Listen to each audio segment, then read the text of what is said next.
Lijep pozdrav svima, moje ime je Tatjana Topalov i u sklopu projekta Darda Dajmo radost Dardi, koji provodi Crveni križ Darda sa svojim partnerima, Udrugom za ruralni turizam Đola i Centrom za socijalnu skrb Beli Manastir, obilježavamo Dan smijeha.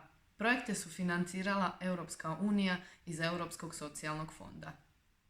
Što nam prvo padne na pamet kada čujemo riječ smijeh? Vjerojatno neki lijepi osjećaj poput ugode, razdraganosti, veselosti, dobrog raspoloženja, radosti. Smijeh je odlika svakog ljudskog bića i potvrđuje jedinstvenost ljudske rase. Pouzdano se zna da su smijeh, plač i suze psihološke manifestacije. Stav prema predmetima i pojavama u vanjskom svijetu popraćen je odgovarajućim osjećajima koje često nismo sposobni izraziti. U današnjem društvu javlja se paradoks zato što bi tehnološki razvoj trebao donijeti život s manje stresa i više zadovoljstva. Cico. Znaš kako se zove čovjek koji je ujedno i ljevak i dešnjak? Lješnjak. Nažalost, ljudi su sve manje raspoloženi za smijeh. Prema istraživanjima, sredinom prošloga stoljeća, čovjek se u prosjeku dnevno smijao 19 minuta, a danas to činimo svega 6. Današnji čovjek iz svog života istisnio je smijeh, plač, suze i radost. Smijehom su se kao teorijskim pitanjem bavili mnogi, od Aristotela do Darwina. Samo neki od njih su Descartes, Kant, Schopenhauer, Marx i mnogi drugi. Proučavanje smijeha i humora i njihovih psiholoških i fizioloških učinaka na čovjeka zove se gelotologija. Od toliko pranja ruku zbog ove korone na rukama sam pronašla formule iz fizike iz srednje škole.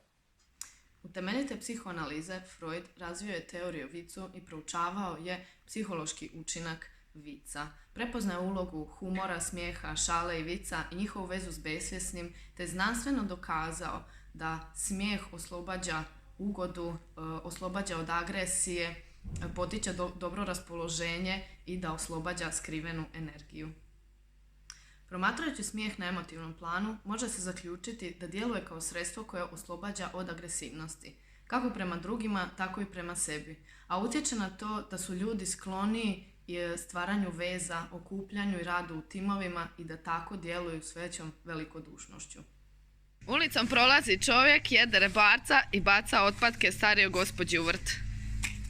Alo, svinko! Nemoj da mi otpatke tu bacaš u vrt. Ma nije otpatke, od svinje je. Ljudski se odnosi zasnivaju na principu uzajamne pomoći. U najintimnijim osjećajima uvjereni smo da posjedujemo dubok interes za postojanje drugih bića.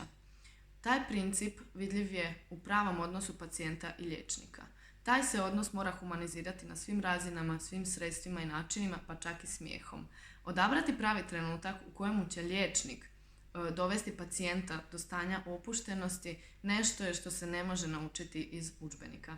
Dr. Sacks, poznati stručnjak iz područja terapije smijehom, u želji da ljudi maksimalno iskoriste smijeh kao djelotvorno terapeutsko sredstvo, daje nam sljedeće preporuke. Posvetite jedan dio dana smijanju ili nasmijavanju drugih. Sjetite se da svi imamo sposobnost smijanja. Smijmo se s drugima, a ne drugima. Ne zaboravite da nas smijeh čini ugodnima i blagima. Ne držite se tuge i melankolije, pribjegnite smijehu kako biste se s njima suočili. I za kraj ove naše današnje online radionice, jedan citat o smijehu. Smiješak obogaćuje one koji ga primaju, a ne osiromašuje one koji ga daju.